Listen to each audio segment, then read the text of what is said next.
Goddag og velkommen til Kirsten Hyttemeyers madlavningsprogram. I dag skal vi lave en dejlig grundfars i anledning af grundlovsdagen og kvinders valgret. Så tager vi en makrelskål efter vores dronning Margrethe.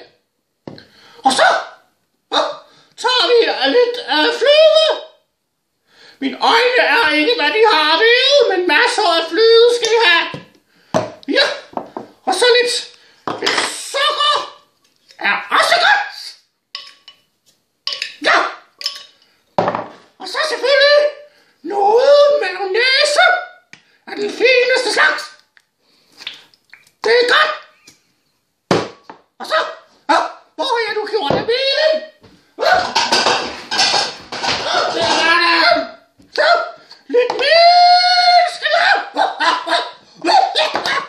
Ja, piskeris. En piskeris. Og så pisker vi det sammen til en dejlig jævn masse, som er klar til panden. Det er en hver fars yndlingsret.